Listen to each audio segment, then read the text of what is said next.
Hi. So last week we talked a lot about natural healing and how the body has systems in place to correct itself and to heal on its own. Sometimes when we apply things like conventional meds and things like that, we actually are blocking some of those natural healing pathways. And if you think about it, you cut your hand and different nutrients and cells all come together to help with healing. And, if we just cover that up or we block it, sometimes we don't even get the right healing. And so it's, what do we need for the body to heal on its own? So this week we're going to be talking more about a plant-based diet and why a plant-based diet is something that is necessary for natural healing. That goes against what some people think. A lot of times people think, well, I need lots of protein for healing, which is true. You do need lots of amino acids for healing, but you can actually get those amino acids from plants, which is kind of shocking to some people. So I just thought it was really important that we talk about plant-based foods. So Daniel and I were just talking about how we used to think we were eating healthy. I know for me, I was eating things like lean cuisines. That was my lunch of choice. I would eat a lean cuisine and I'd go and hit the gym at lunch during my lunch break at work. And I thought that was healthy because it had a whole grain. It had a lean protein, it had some vegetables, and it had a sauce. And so I always thought, oh, I'm eating something healthy. Um, Now I know that that was not a healthy choice, even though it sounds healthy. If you look at a lean cuisine and you read those ingredients, there's like 25 ingredients in there. So while I was getting some whole grains and a little bit of animal protein and a little bit, it's probably a trace amount of vegetables in a lean cuisine, looking back, that would not have been something that would be good to eat if you were healing. So, um, Daniel, what are your thoughts on a plant-based diet for healing? Well, as far as your lean cuisine, that's like a processed food, and there's a study now showing that if you eat a lot of processed foods, your risk of dementia goes way up. Yeah, yeah. Well, Jennifer, the first time I started thinking about eating a plant-based diet is I watched a documentary called Forks Over Knives, Mhm. and there's a doctor on there, Dr. Caldwell Esselstyn, claiming that you could reverse and prevent heart disease by eating a plant-based diet. So I thought, wow, well, heart disease, I think is the number one killer in America. Yes. And so if there's something that we can eat, if there's a way of eating that can help us prevent this, why wouldn't we do that? Because, my dad had a heart attack when he was like 72. And and I hope I can prevent that from happening myself. And I want to teach others. That's one of my passions, okay, is to teach people about plant-based eating. And reversing heart disease or preventing heart disease just is just one of the many benefits of this way of eating. So, Right. and I've Yeah. been eating like this for I think about 9 years. Wow. Yeah. I had been trying to transition. So it took me probably 20 years to get Yeah. to where I am now. I Uh, knew, like, so I was taught back in the 90s in my first nutrition courses that the protein that first of all you had to put combined protein. If you wanted a complete protein, you had to eat like beans and whole grains or something like that. And now we know you don't have to do that.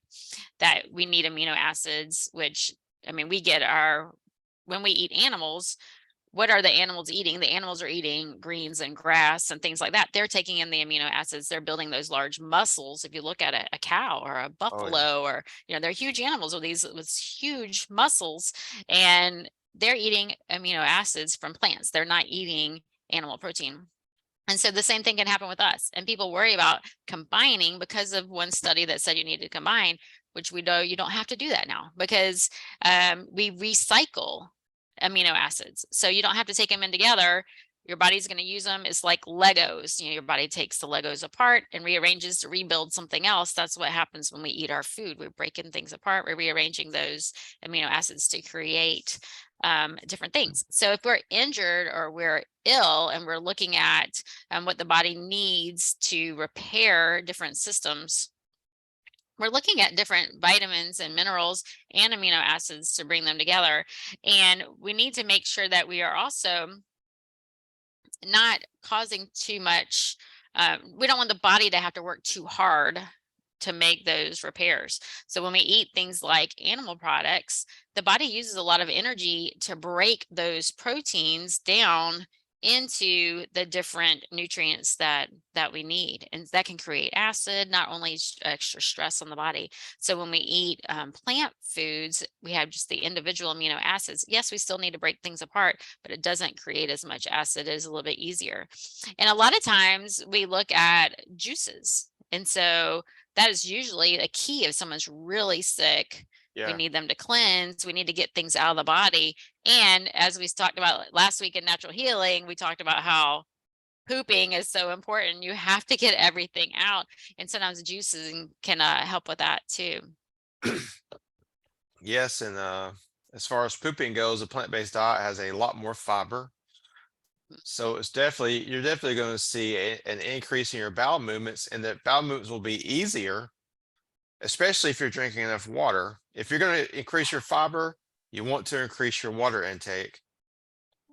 Yeah. So, Yeah, we didn't even talk about hydration and how important that oh, is too. I mean, we all know, but I oh think yeah, everybody knows, you can live so many days without eating food, but much less without water. And so we definitely need water.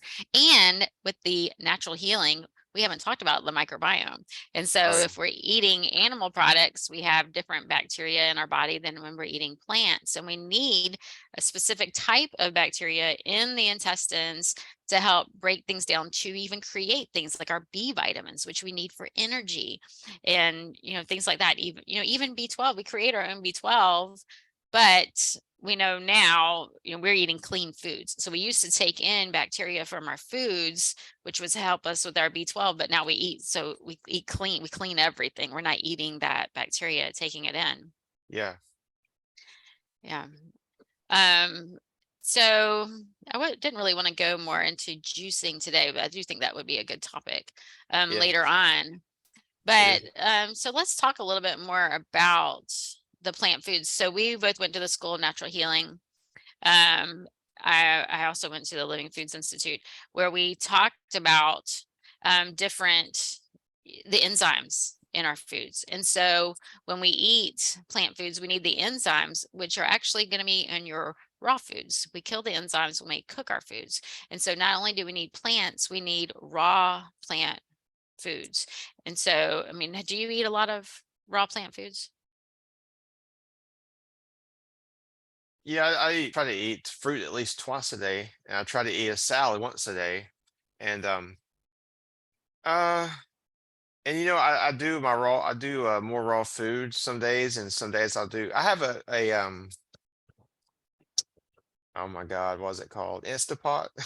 Yes. So Hmm. I have my beans every day, but I Hmm. usually have my beans with a salad. So Hmm. because they taught us at the School of Natural Healing, if you're really ill, it's better to eat almost 100% of your diet from raw food if you can, because it's easier for your body to break it down.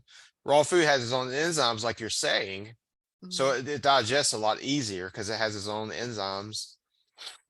And I think it's important to eat at least 80% of your food raw, for somebody who Hmm. is not very ill, but is trying to improve their health. Right. Right. Me too. I eat them mostly raw. Yeah. Um, in the summer, probably a lot higher raw than, like, this Yeah. morning. It was 30 degrees this morning. In the Yeah. wintertime, I do like to eat like a warm soup for breakfast. Yeah. But I do, like you, I eat a lot of fruit too. And so a lot of people that I talk to, they're afraid to eat fruit. Oh, Oh, yeah. fruit is high in sugar. I can't eat fruit. Where fruit doesn't have, it's not as high in amino acids. So if you're looking at getting in your protein intake, which depends on so many different things. Where are you in your stage of life? What's going on as far as your health goes? Your gender, all those things determine your protein needs. But there is still a trace amount of protein in fruit, so you are still getting amino acids, but in fruit you're getting so many vitamins. All these water soluble vitamins that are hard to get in other foods, and when you cook foods, those vitamins are destroyed. And so really it's the best way to get a lot of the vitamins that you need. Yeah.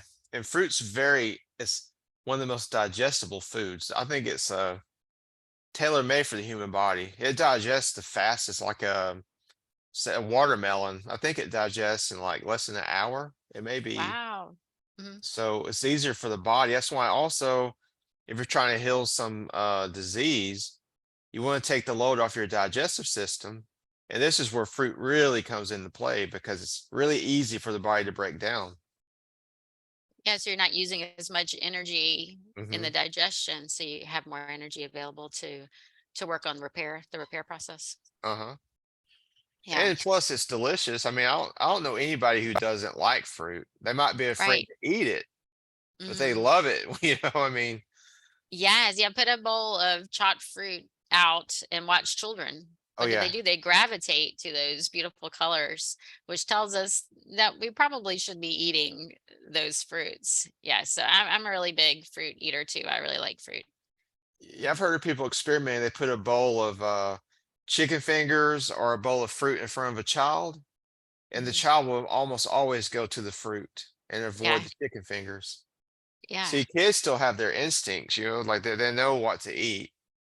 Yes, yes, and we lose that, and I wonder where in the stage we do lose that. I have one child that is always in tune with what her body wants, and so Yeah, I say, "Oh, do you want a brownie or something?" Because we do. I mean, they're gluten free, vegan. yeah. They're much. They're not what normal people have for brownies, but I say, in a brownie or something. No, I think I need a piece of fruit. I'm like, what? I don't remember a time where I ever said no to a brownie. Me either. And even knowing what I know now, I'm like, oh, Uh, maybe just a little. yeah, it's still hard. Yes. Yeah. Now mine are still gluten free vegan because Hey, the first time I things. had black bean brownies, I was like, wow. I mean, Yes. you can't tell the difference. I'm not Yes. lying to you. I'm serious. Yes. To our People listeners. people are afraid to eat brownies when I bring them what's in those. So I'm like, I'm always, oh, and I don't say anything. People eat them and they think they're delicious, and then I Yeah. tell them what's in them. Yes. Yeah, So the best they're thing to do is just bring him in and not say anything. right. Yeah. So there are ways to get people to eat more plants where they don't even know that they're eating more Yeah. plants. There are ways to have different treats like brownies too that are made from all plants. And so, like for me, I don't feel any deprivation when I do eat all these foods. So not only do I know that what I'm eating is nourishing my body, I feel like I can pretty much make whatever I want. Sometimes I struggle with making, the right texture of bread. We've talked about that before, Oh yeah. and things like that, or pizza crust, getting the right Yeah, it's kind of. texture for things Hmm. like that. But there are ways to eat foods that you're used to eating. Like my daughter, the one that is in tune with her body, we make a macaroni and cheese with butternut squash. It's completely gluten free, dairy free, and she loves it. Like, and she'll eat like the whole pan of it. Yeah, and so Wow, I need that recipe. I'll send it to you. Okay. Yeah, and so I mean, there are ways to eat those foods and then know that they're nourishing your body. I know when I eat foods that aren't really clean, I don't feel good, and it usually will take me about 3 days of eating really clean to feel better, which just shows me my body is working on that, undoing whatever it is that I just ate. Maybe that was a lot of sugar or something in whatever I ate. It definitely makes a difference. And another reason I think people are afraid to eat a plant-based diet because they think that everything is going to taste not good. Right. But I would recommend to get there's a lot of great cookbooks now or raw Tons. food books that there's lots of amazing recipes. Hmm. So I mean I love food and I love eating this way. I was a big meat eater and I loved to eat pizza from Papa John's before I transitioned. And Hmm. I'm happier eating this way there's so much variety this way. There's more variety eating a plant-based diet. There's more recipes. Hmm. And but for the biggest thing is your long-term health. If you are into health, if you have a family that you need to take care of and be there for, I mean, plant-based is the way to go, in my opinion, because there's so many studies showing the longevity benefits now. And a lot of our lifestyle diseases can either be like, it goes a long way toward preventing a lot of lifestyle diseases like heart disease, diabetes, some cancers, Yes. you know? Yes. Yeah. And plant-based diet and colon cancer Oh yeah, big is ones. huge. Yeah. Uh-huh. And a lot of studies on breast cancer as well. Yes. Right. Yeah. Um, right. And so we're talking a lot about using plant-based diet for healing, but it's also for prevention and longevity. Is just Exactly. so important. And it's so all the same foods are still available when you're eating animal products, but for some reason, like you, it's like a whole new world opens up when you start playing around, finding ways to create meals and dishes. It's like I know we're eating a lot of different ethnic cuisines Oh yeah. that we weren't eating before, or maybe we were, but we just weren't looking at it the way we're looking at it now. And it's Yeah. just like we're able to be so much more creative, which I think we're supposed to be creative. Yeah. It's amazing how much, I think people who eat a meat-based diet, they eat 10 the same 10 foods. Hmm. That gets boring. That would get very boring. But when you go plant-based, it's like this whole world of culinary arts opens up. You have to get creative at first. Right, right. And then it's easy. And so, like you Yeah. said, you eat a salad every day, eat a salad every day too. Oh And so yeah. I want it to be interesting, because salads can be boring. And Oh yeah. now that I make my own salads, if I go to a restaurant and order a salad, I'm like, what is this? Not only is it Oh this yeah. big, it's Yeah. got, iceberg lettuce, or maybe it's got some romaine and a little bit of tomato and a little bit of cucumber. And I'm like, where's Yeah. the rest of it? Yeah. There's And nothing so, exciting. That's why people like, oh, I don't, salads aren't good. Well, they're not good if they're like that. But if you build your own salads at home, you can even get a book of salads recipes. mhm, Salads can be amazing. They could be a full meal, yes. you know? Yes. Yes, and it's just like, so let's talk about, how to make a big salad. So I eat one every day and a half for years, and my family has too. And we're not bored with it because we'll switch up the greens. So we always have different kinds of greens, usually cruciferous vegetables. So maybe some chopped broccoli or cabbage or shredded Brussels sprouts or kale, one of those in there to give you some more texture, and those bright greens, which are wonderful for all your different minerals. We need all the minerals. We haven't even talked about minerals. And then I usually will I look for different colors. I want it to have all the different colors so that it looks appealing. So red bell pepper and carrot, maybe Yeah. some cucumber or celery. And Hmm. so I always look at how to add more colors to it. And then I know things like sprouts. We haven't talked about sprouts, Oh yeah. loaded in enzymes. Broccoli sprouts or mung bean sprouts, or peas, green peas out of the Oh yeah. I freezer. love green Pour peas. on some green peas, or drain a can of kidney beans or garbanzo beans, sprinkle all that. So now you have different textures, you have different colors, and it looks appealing. Yes. Yeah. And what kind of, do you make your own salad dressings? Yes, it's hard to find a really It, clean yeah. salad dressing. Number one, if you do read the ingredients, you're going to find a better choice in the refrigerator section, Yeah. or sometimes in the produce section. They have some cleaner choices, but read the ingredients and look for hidden sugars. So a product could have a lot of sugar, but they change the names on the ingredient list so that it's not number one on the list. So Yeah. it could say, like, I don't know, give me a name of a sugar. It could say maple syrup. It could say maple syrup. And it could say coconut sugar. And then it could say rice syrup later down on the road. So you have three types of sugar in there. And they did that on purpose. So they're lower on the ingredient list. If they did all maple syrup, it would be number one. So this salad dressing is all maple syrup. And so we haven't even talked about sugar and stuff like that. But yes, I do make my own salad dressing. One of my favorites, or the easiest, I got from the Esselstyns too, was a 3-2-1 salad dressing. So this is not one I made. It came from the Esselstyns, but it's 3 tablespoons or 3 parts of apple cider vinegar, 2 parts mustard, and 1 part sweetener. And so like my favorites, apple cider vinegar, Dijon mustard, and maple syrup. And I usually will do a half part and not a full part of that maple syrup. And Yeah. then I add herbs to it, or I'll add cashews to it and put it in the blender to make it creamy, and then add like Italian seasoning to it. It's just so easy to do that. There's a lot of different ways to mix and match. And it's really, really delicious if for people who think you can't possibly make a dressing that's as good as commercial dressing. But this Oh isn't yeah. true. I mean, I've made quite a few dressings at home, and I think they're better. They taste better. Yes. Yes, me No too. preservatives or chemicals or Hmm. just pure whole foods. Yes, and add herbs to it, and we're adding Yes. even more nutrition. Yes. Yes. Yeah. So I don't know how you feel. I think we've covered. We could probably say a lot more about plant-based foods for healing, but it's easier on the body.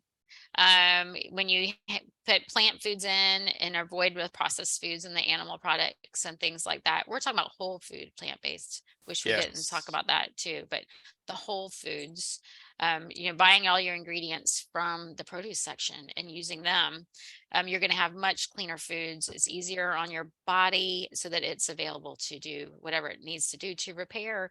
And you're putting in all these vitamins and minerals that your body needs to perform all of the chemical reactions to make things happen. And we're putting in lots of fiber, which, people used to eat, 100, was it 150, 170 grams of Yeah. fiber a day. And Yes. now the average American doesn't even meet the 25 grams a day requirement, which blows my mind because I know you probably do too. I meet my needs at breakfast. And it's Oh yeah. like, I eat how do at people not least, eat enough? I probably eat at least 70, 80 grams now because, Me too. and, I average about 80. I think fiber is one of the most important things in the diet because there's studies showing that, of course, it reduces your chance of developing colon cancer, but it also reduces the risk of strokes, heart attacks, heart disease, diabetes. I mean, Right. the human body has to have fiber to function properly. Right. We used to think fiber was just to bulk things up, Yeah. to make it where you could go to the bathroom. And now we know there's just so much more in there. There's different types of fibers, and there's different fibers that feed the different bacterias in your gut to help maintain the intestinal lining, Yes. the gut integrity, but also to help with different reactions to get the vitamins and nutrients through those intestines, and to even create some of the important vitamins that our body needs to create, and antioxidants that our body needs to create as well. So yeah, fiber is just, and you don't get fiber in animal products. Not at Fiber all. is only in plants. And it's the way our ancestors ate. I mean, there's a lot of stuff going around saying they ate a lot of meat, but if you really talk to somebody who studies, diets of traditional diets and anthropology, they ate high plant-based foods. Because if you ever been hunting before, it's not that easy to go and kill a deer every day. This is with guns, but we're talking about people with spears. Yes. And if you Okay. have a full tribe and the whole tribe in one animal, Uh-huh. yeah, that's not going to be a lot of These meat. people are eating fruit from the trees, and they're eating root vegetables. And like you were Leaves. saying, they ate at least 100 grams of fiber a day. Yeah. You don't get that eating keto. Definitely not. No. Right, right. Or it could be a plant-based keto, which we haven't talked about, but they probably weren't getting a lot of fat. Yeah, that I could Yeah, get I on a doubt so. whole nother, I could get Oh on a yeah. whole nother thing there. Oh But yeah. yeah, yeah, lots of fiber. Yeah, so they weren't eating. And yeah, saying they ate meat 3 times a day is saying they could hunt better than lions and tigers, because Oh lions and yeah. tigers go days without meat Oh too. yeah. Yeah, they feast, but then they go days without it. So yeah. Exactly. Yes, we could go down another wormhole there, but I think we did a great job of covering plant-based diet. I Yes. think people get the point. So do you have any other words um, today before we close up? No, I think that if you are on the fence right now about should I try plant-based, just go ahead and try. I mean, what you have nothing to lose and everything to gain. If you're having health problems right now, if your blood pressure's up, if your cholesterol is up, if you're constipated, go plant-based for whole food for about do it for 3 months. I think you'll be surprised at how much healthier you'll be in 3 months' time. Right. Well, even if you, so that would be the best to do 3 months. But if that seems crazy to you, try a week. Oh yeah, yeah, Try just 1 week and look at what you're already eating. What am I eating today that's already plant-based? Because you may exactly. already be eating plant-based that you're just not thinking about it. Like someone will tell me I don't like vegan food. You don't like a fruit salad or coleslaw or, which Exactly. coleslaw might not be. It could be made with mayonnaise. But we eat a lot that we don't realize Oh yeah. is already plant-based, and it's easy to make different swaps. But we can save that for another day. Oh yeah. Anyway, so next week we'll talk about some of the challenges of eating plant-based. So we Yes. can save it for that. All So right. thank you for tuning in today. And make sure that you subscribe to our podcast. And next week we'll talk more about a plant-based diet.